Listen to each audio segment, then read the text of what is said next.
Okay, now it's live streaming. Sorry, what was that? Now the YouTube is live streaming. Okay, perfect. Yeah.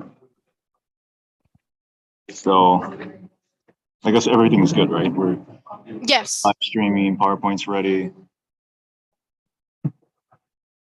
Yeah, everything's good. Okay, I guess this is the PowerPoint is being displayed on this computer, right? Yeah. I'm not able to change the slide for some reason. Oh. Yeah, these are all, oh, now they work. Never mind. You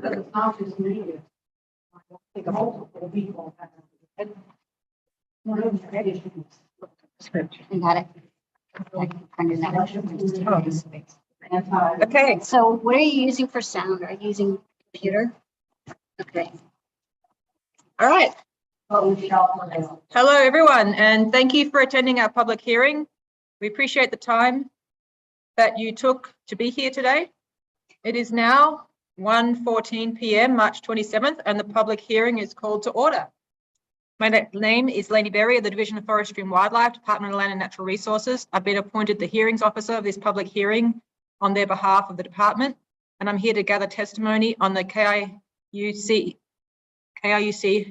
Draft Habitat Conservation Plan. At this time, I'd like to introduce our other DLNR employees. Kate Cullison, the Habitat Conservation Plan Coordinator, Afshin Siddiqui, the Wildlife Biologist, and Sherry Mann, Kauai Dhofar Branch Manager. This is a formal public hearing to receive comments on the Draft Habitat Conservation Plan. This public hearing is one of many avenues for the public to provide comments and testimony on the Draft Habitat Conservation Plan. Comments will be collected and provided to the Endangered Species Recovery Committee, as well as the Board of Land and Natural Resources, so that they can make informed decisions. Our laws are designed to encourage public participation prior to regulatory decisions. We're here to gather your comments and information that could be relevant to the Department of Land and Natural Resources in evaluating the merits of the Draft Habitat Conservation Plan submitted by KIUC. Most of the time, we will refer to it as the HCP, which KIUC has drafted to offset the impact that their infrastructure has on threatened and endangered species. I hope you have all signed in. If not, please do so on the sign-in sheets out front of the registration desk so that we'll have a complete record of persons attending this afternoon. Those who wish to present testimony this afternoon need to check on the column labeled testimony. I will call for your testimony in the order in which the names are listed. Please turn in any written testimony you have prepared, and you may also give written testimony using the forms provided at the registration desk. A copy of the Habitat Conservation Plan is available for your review at https://dlnr.hawaii.gov/wildlife/draft-HCP/.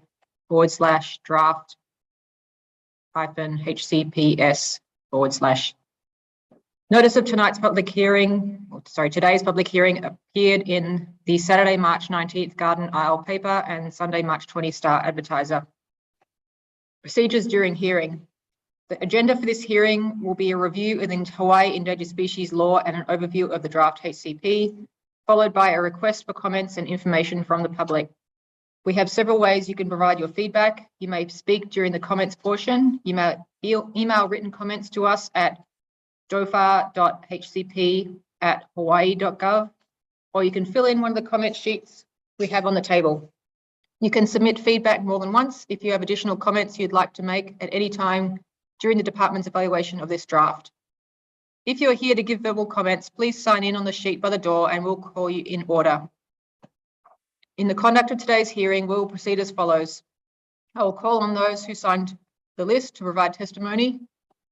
When given the floor, please speak into the phone, which serves as our microphone, and state and spell your name for the record and provide your comments clearly. We ask that you do this because the hearing has been recorded. It is important that you do this, otherwise we may not be able to identify who the speaker may have been. If we have a lot of people, we may have to limit each person's time. Again, we are grateful that you took the time to be here today, so share your thoughts with us. I'd also like to remind everyone that this is not a courtroom type proceeding, but a public hearing to gather comments and testimonies. Thus, cross-examination of testifiers or party-to-party rebuttals will not be permitted. In other words, we will not allow any person-to-person discussion during the course of the hearing. We expect that there'll be differing opinions and we should all respect them. We want you to hear them so we can understand your concerns. In addition, as a reminder, if you prefer to provide written testimony, please feel free to submit them at the registration table in the comment form box. Comment forms are also available if you would like to use them. Are there any questions about the format for today? Nope. Okay, we'll now move on to the presentations. And Kate, who's going first? Okay, Afshin Siddiqui will be going first. Thank you. There's a bit of an echo. I think just getting the speakers on somewhere. Oh, that's echoing. Yeah. All right. Okay, so I'm going to go over just briefly the Hawaiian Endangered Species Law. So our Hawaiian Revised Statute, Chapter 195D, is where our ESA is in the state of Hawaii. And there's a few things I just wanted to point out. So one, the definition for take. So I'm just going to read it straight from the slide. So take means to harass, harm, pursue, hunt, shoot, wound, kill, trap, capture, or collect endangered or threatened species of aquatic life or wildlife, or to collect, uproot, destroy, injure, or possess endangered or threatened species of aquatic life or land plants, or to attempt to engage in any such conduct. And then two other points in the statute I wanted to mention. It's 195D4. Allows for temporary licenses to be issued for take of endangered and threatened species if the activity is incidental and carrying out something else that's lawful. And then 195D30, each HCP or habitat conservation plan must be designed to result in an overall net gain in the recovery of Hawaii's threatened and endangered species. The next slide. So habitat conservation plans are spelled out in 195D-21. And specifically, there are different components that are required in an HCP. So this slide demonstrates what are those components.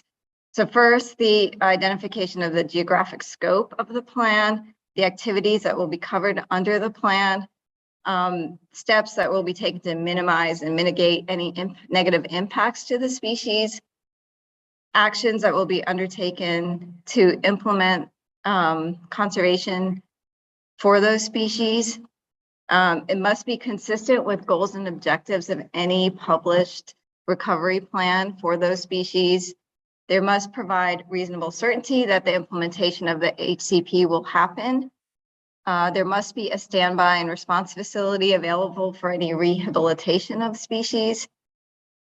The HCP must contain measurable goals and objectives and timeframes in which those goals must be met. And then last, must provide adaptive management for implementing the plan goals.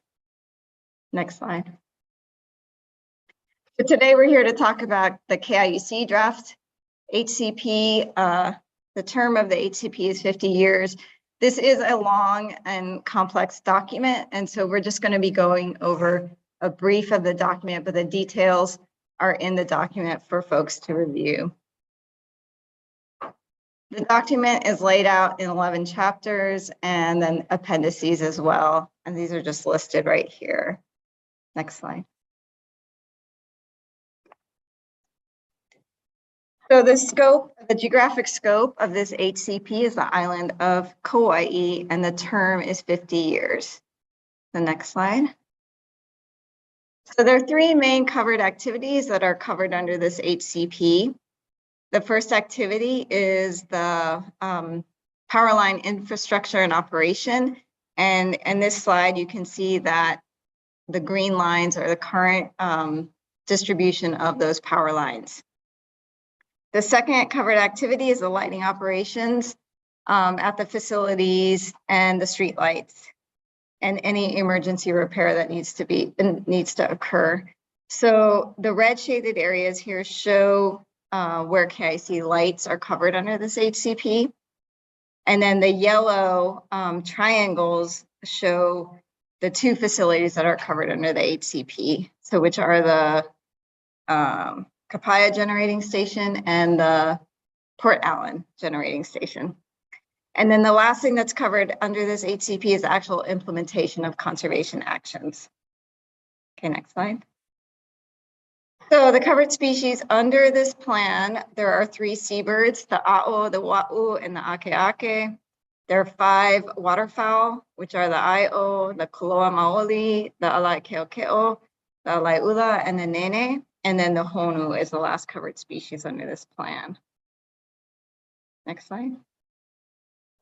There are 6 conservation measures that are spelled out in the plan, and we'll be going over those with you today. So to start off with, the Honu is the first species that I'll go through. The Honu is a distinct population segment here in Hawaii of the green sea turtle. This species requires sand for nesting and beaches, and so females will dig up nests, lay eggs of around 50 or so eggs, and then once these hatchlings emerge for the first time, they use moonlight and starlight to navigate towards the ocean. What can happen is artificial lights that are not facing or that are away from the ocean disorients these hatchlings, and these turtles get disoriented and go away from the ocean where they're vulnerable to predation and being run over by vehicles. Next slide. So the location of the KIC streetlights that have been identified are at 7 beaches here. And these are the areas that will be covered under the HCP. So the requested take for Honu are 50 nests over the 50-year permit term. So that's 1 nest every year is the take request. The take request is by nests versus by hatchlings because it's hard to determine the number of hatchlings per nest accurately. And the data for this estimate was based on data that was collected on Kauai between 2015 and 2020. The actual take will be measured through monitoring under the plan. And currently on Kauai, we estimate there are about 16 females that nest on the island. And this is expected to increase over time as we're losing nesting habitat in the Northwest Hawaiian Islands. Next slide. So conservation measure number 6 for Honu is to implement practicable streetlight minimization techniques for the Honu. So for this measure, KIUC is planning on trying to find solutions for streetlights that won't impact Honu at the beaches. Currently, the minimization of streetlights that are implemented for other species in the plan still impact Honu. So they're going to look for other solutions to that problem with Honu. And then next, conservation measure number 5 for Honu is to monitor and detect nests and provide shielding so that when the nest hatches, the turtles will not be able to view the lighting that is artificial and not part of their natural landscape. And so this will minimize any take of Honu and includes extensive monitoring, signage, and flagging. And this will occur at 6 of the 7 beaches identified and will shield any nests, even if KIUC lights are not causing the impact to those nests. Next slide. So monitoring and adaptive management for Honu, KIUC will be monitoring and tracking nests. So monitoring will be occurring during the breeding season and then occur more frequently when honu are expected to hatch out of those nests. And the hope is that there will be monitors present when the nest actually hatches. Adaptive management triggers for honu include if more than one nest is taken in a given year, or take of any number of hatchlings from undocumented nests. And so if that occurs, there will be an adjustment in management and monitoring to ensure that there's no take exceedance of 50 nests over the permit term. Next slide. So going into our waterfowl, these are the 5 species. We have the nene, the koloa, the io, the alaiula, and the alaikeokeo. Next slide. So the water bird species that are impacted under the plan are due to power line collisions. And these are in areas where wetlands and power lines intersect. And so the 2 areas that have been identified as the high risk areas are the Mana Plains and then the Hanalei region. Data from observational surveys of nene, io, and koloa, along with acoustic surveys and risk assessment was assessed to determine the number of strikes that is anticipated under the plan. And then for alaiula and alaikeokeo, mortality data of carcasses under power lines, along with acoustic song meters, and a risk assessment was used to determine the species-specific estimated take for these species. The strikes are most commonly associated with distribution lines versus transmission lines for water bird species. Next slide. So based on that strike assessment that was done under the plan, the estimated strike rate for each of those 5 species is listed here. So the highest strike rate occurs with the nene at 51%, then koloa, then alaiula, and then io, and then alaikeokeo. For Mana and Hanalei, it's estimated that 74% of the acoustic strikes that are heard are attributed to water bird species. Next slide. So this is the table of take that is expected under the Habitat Conservation Plan. So on this slide, you can see the species specific, the expected 50-year total strike rate. And then the next column, the 50-year grounding, is the number of birds that strike that are either injured or killed because of the strike.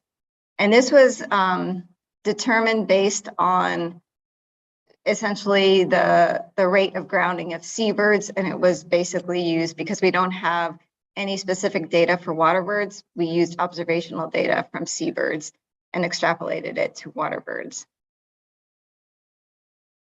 So next slide. So for conservation measures for water birds include minimization, so reducing the amount of take due to strikes by removing the static wire and then putting on bird diverters. And so that includes reflective diverters or LED diverters to make those lines more visible and therefore allowing birds to see the wires and avoid them. The HCP assumes that there's a 90% strike reduction due to those minimization efforts. Next slide. In addition, KIUC is going to be contributing funds to the Save Our Shearwater program in the amount of $300,000 per year to rescue, rehabilitate, and release native birds.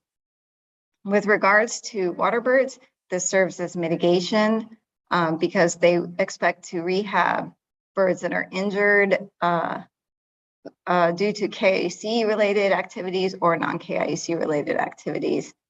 For seabirds, SOS serves for minimization of birds that fall out due to KIUC streetlights, as well as mitigation for birds that are fallen out due to non-KIUC light sources outside of ones that are due to the Quiet Seabird Habitat Conservation Plan. And then in addition, there will be a public education campaign with the SOS program. So this next slide is the summary of the estimated effects on the covered water birds. So like I showed in the other table, you have the species, the expected 50-year injury and mortality in the first two columns, and then the rehabilitated birds that are expected throughout that 50-year term by species. Next slide. So monitoring and adaptive management for water birds. In 2022, KIUC monitored water birds in Mana. They're continuing to do so this year and extended it to Hanalei as well. In 2026, we expect that monitoring to be complete and to verify whether or not there is that reduction in take due to the minimization measures. Annual take monitoring for the water bird species will be done using acoustic song meters. This will be done in the Mana Plains area and be extrapolated to Hanalei. Adaptive management will include additional minimization measures to reduce the number of takes so that that is not exceeded. And this is either going to be through new methods or more effective and higher efficiency measures.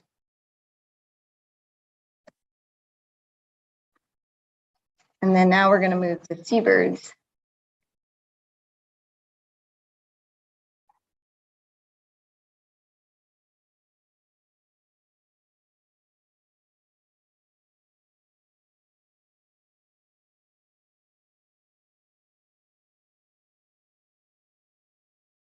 Afshin, you're on mute. Yeah, sorry, one moment, Myrna.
So there's 3 species of seabirds that are covered by this HCP, the A'o or Neural Shearwater, the Ua'u or Hawaiian petrel, and Ake'ake, the band-rumped storm petrel. The status of the A'o is listed as threatened by both federal and state law, where the Ua'u and the Ake'ake are both listed as endangered. All are relatively long-lived birds, although they don't breed until they're several years old, and then they only lay 1 egg per year. These seabirds arrive in their colonies in the spring, lay a single egg per pair in the summer, and the chicks fledge in the fall. They nest in burrows on the ground where they face threats from introduced predators such as cats, rats, and barn owls. When flying to and from their nesting burrows, they're at risk of colliding with power lines, which mostly affects the adults. The juveniles are also at risk because they use the moonlight as a beacon to the sea on their first flight from the mountains to the ocean. And they get distracted by lights and are brought to the ground. That's called fallout.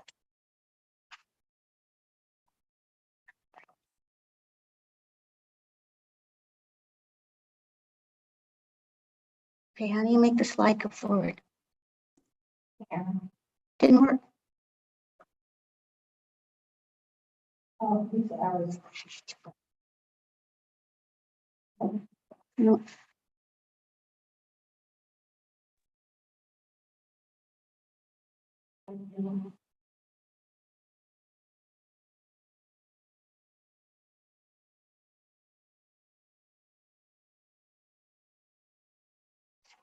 The last few decades have not been kind to any of these species.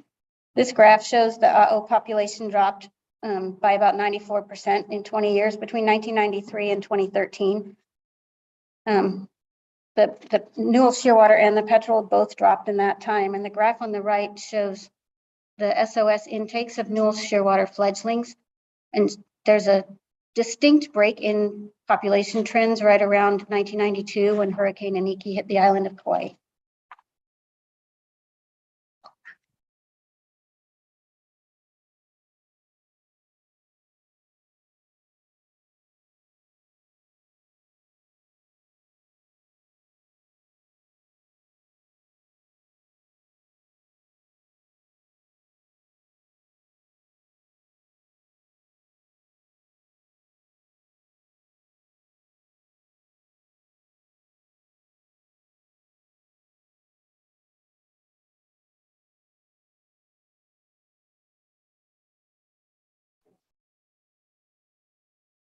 Sorry, we're having slide issues. The requested take for this HCP is a 50-year permit requested take for all three of the native seabirds. This slide shows what percentage of that take is attributed to the different sources. The birds are being impacted at all life stages. For A'o and Ua'u, the majority of the take is attributable to power line collision, which mostly affects adult birds. The strike numbers in this table are very high because the endangered species laws, both federal and state, are very clear that any impact or harm counts as take. And therefore, the take request for power line strikes counts all collisions regardless of the outcome, regardless of whether the bird flew away uninjured or was killed. The fallout numbers are all due to light attraction, which disproportionately affects juvenile birds. This take is counted separately out by type. Present and future street lights and facility lights at the two power generating stations at Port Allen and Kapaya. Most HCPs also cover unintended take from implementing the conservation strategy. In this case, that take is for birds that may be caught in predator traps within the conservation management areas.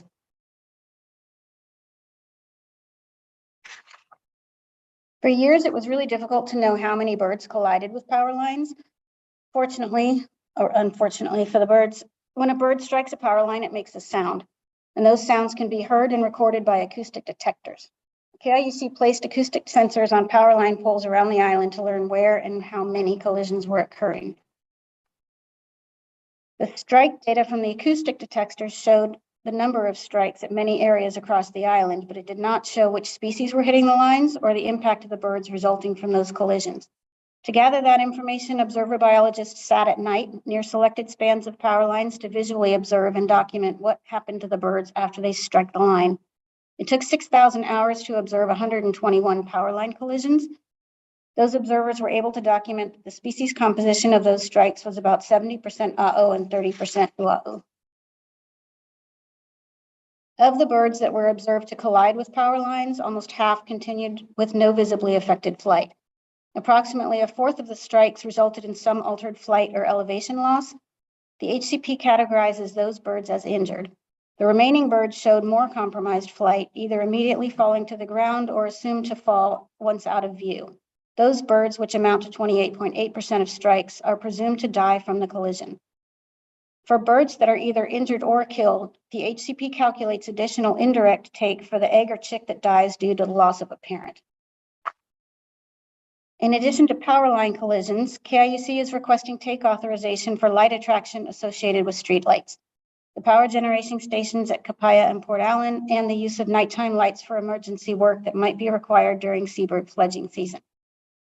While power lines primarily affect adult birds, light attraction mostly affects fledglings that are making their first flight to the sea, and it seems to impact A'o more than the other two species. When fledglings circle in artificial light, they eventually tire and fall to the ground. They're not very experienced flyers. They can't take off again. They usually seek cover and hide and eventually die from injury, dehydration, starvation, or predation. The HCP assesses street light take using a model of the island in the same 34 sectors used by SOS for fallout birds.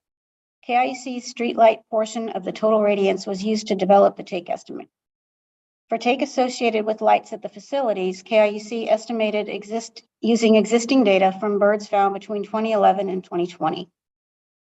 For emergency power restoration work, the take is assumed to be covered within that streetlight take request. Right. The HCP includes take estimates for streetlights that will be needed as the island's population grows over time. So future streetlights as predicted from Kauai's general plan and estimated for each of the 34 SOS sectors. The take request includes the fallout projections to result from the installation of 1,754 new streetlights during the 50-year permit term. As I mentioned, all strikes, regardless of outcome, count as take. The next few slides are going to show the breakdown of the take categories for each of the covered species, each of the covered seabird species, and within power lines, it will include estimates of injury, mortality, and indirect take for each of the species. For Hawaiian petrels, the total take over 50 years was 21,776, which equates to 436 birds a year. Almost all of those are due to power line collisions.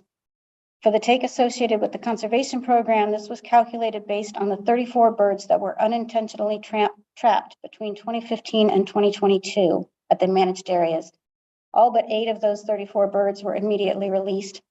So the HCP estimates 23% of birds trapped in the future could result in a mortality, while the remainder are classified as injured. This calculation was also adjusted for the current population breakdown within the conservation sites, which is 64% Ua'u and 36% A'o. For A'o, the total power line strikes over the 50-year permit term are estimated at just over 35,000, or an average annually of 705.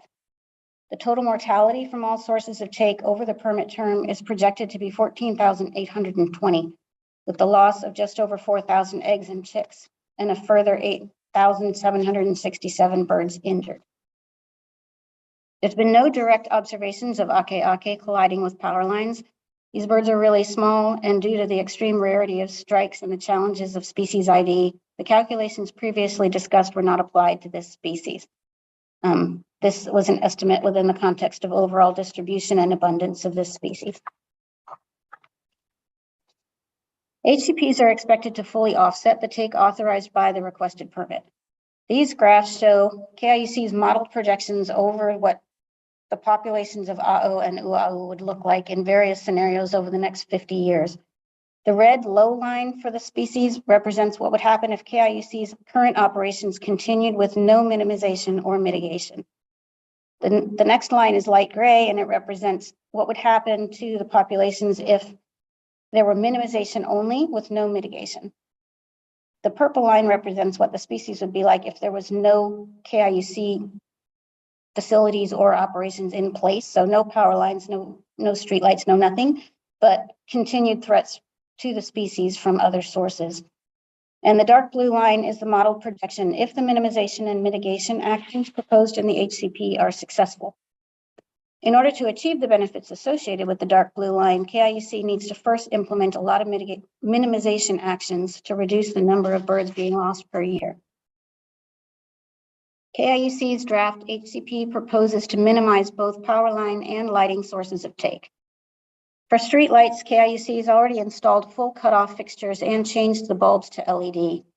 At the Port Allen Generation Station, KIUC is dimming the lights during the fledging season, and these minimization measures are already in place. For the duration of the 50-year permit term, KIUC is committing to continue these actions, as well as implement predator control at the covered facilities and train staff to monitor for and search for downed seabirds. For power lines, minimization actions can be kind of difficult. So KIUC needed to know where to focus their efforts. Researchers built a model using data from the acoustic strike detectors and the visual observations, along with known risk factors for power line heights, line configurations, location, and geographic variation. This map here shows the resulting collision risk assessment around the island. The highest risk is in red. It's a remote area known as Power Line Trail. And this minimization map helped KIUC decide where to implement power line modifications to best reduce bird strikes. Since 2020, KIUC has been minimizing power line collisions using reconfiguration and the addition of visual deterrence. Bird collisions occur because birds can't see or don't recognize the lines, especially at night. Bird diverters are either simple reflectors or solar-powered LEDs that are placed on the lines to make them more visible so that the birds will fly around them.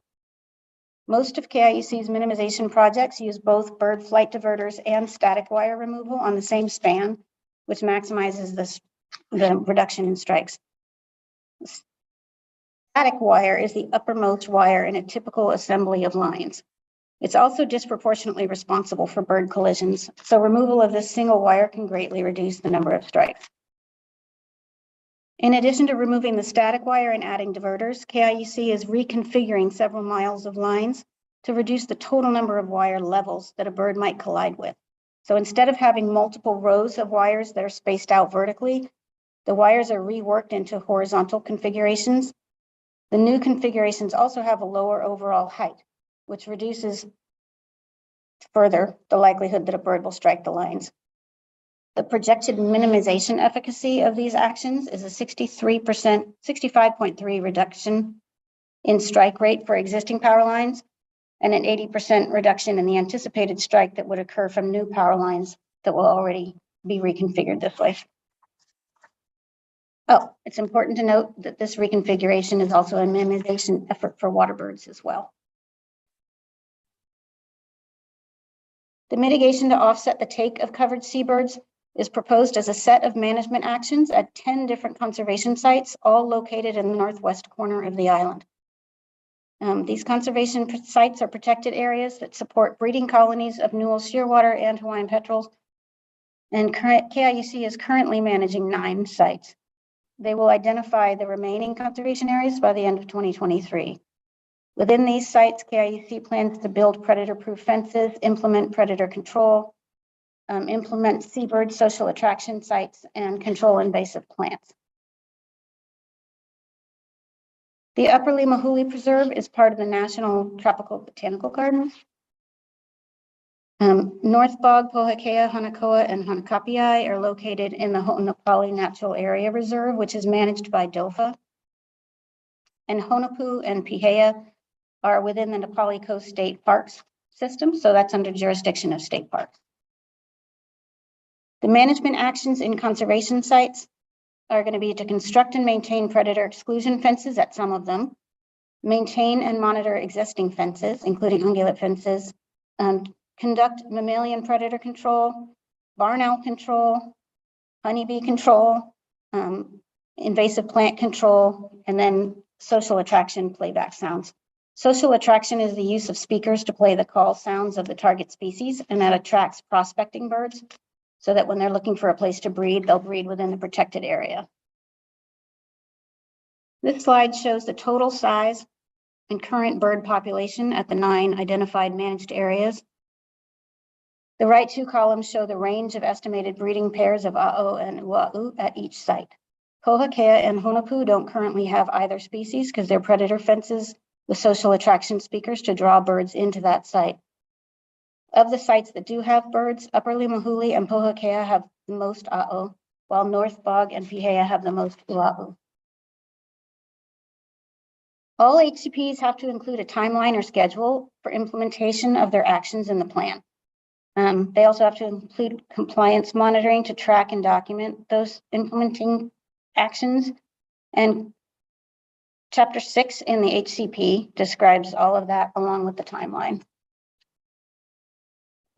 The goal of every HCP is to fully offset the impacts of the take and describe that through the biological goals and objectives. For Ake, these are the biological goals and objectives.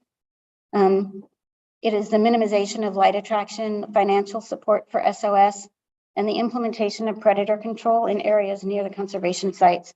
Although there's no documented Ake colonies within the conservation sites, they are known to occur nearby in the Nepali coastline.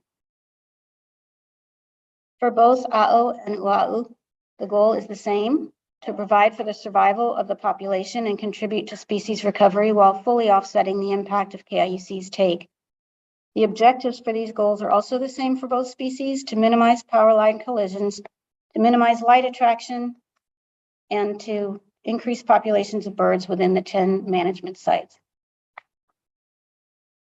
For that last objective, increasing the number of birds within the 10 conservation sites, the HCP defines targets or performance metrics, which are really important in any HCP. The purpose of those metrics is to have a measurable target for tracking progress throughout the permit term.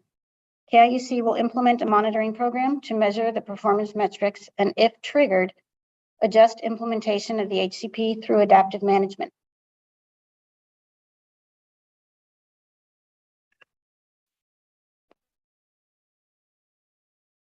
For AO, in addition to the similar 5 UAU metrics, there are 2 more which have to do with predator exclusion fencing and the establishment of social attraction sites within those fenced areas. The target metrics are to maintain predator-free status within the fences and establish at least 1 breeding pair of AO within the first 10 years.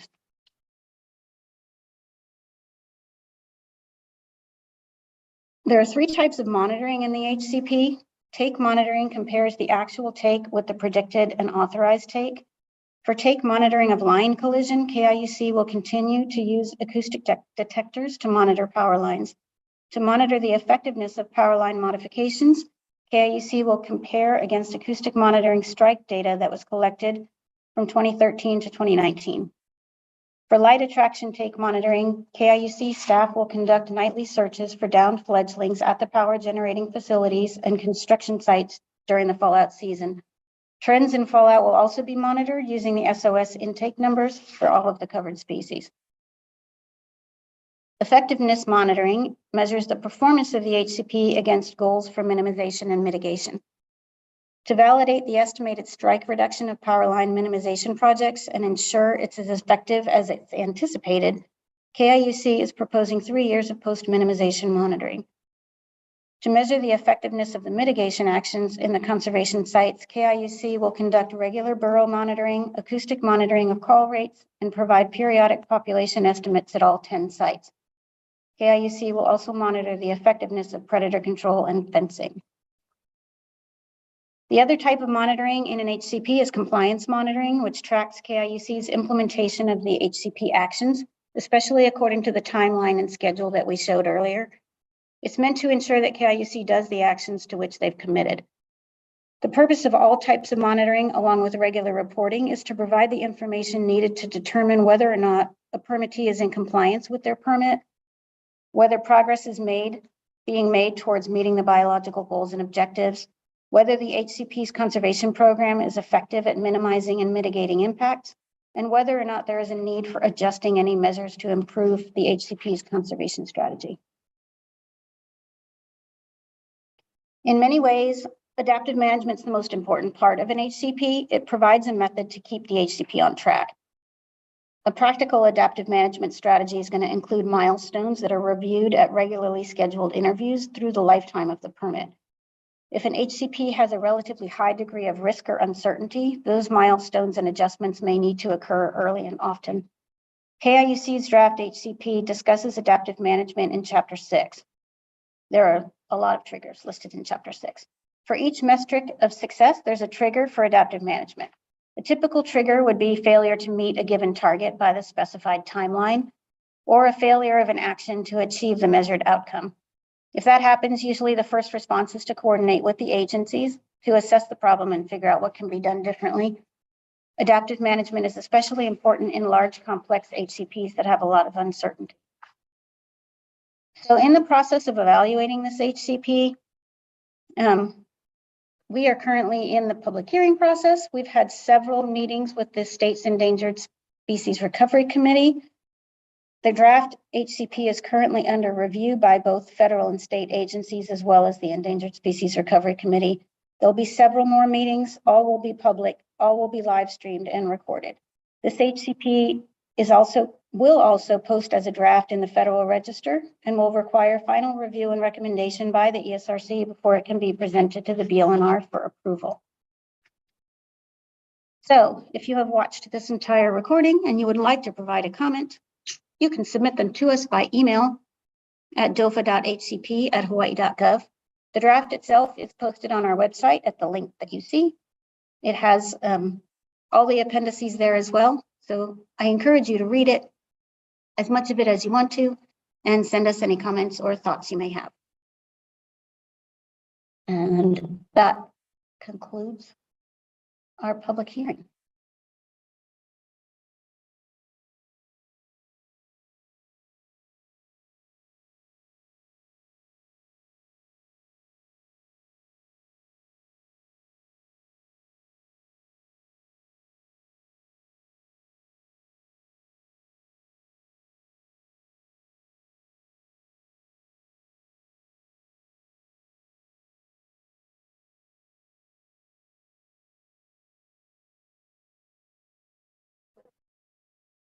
Hello, this is 1:58 p.m. We're going to end the public hearing. Thank you very much. You can stop, Mina, you can stop streaming now. Thanks.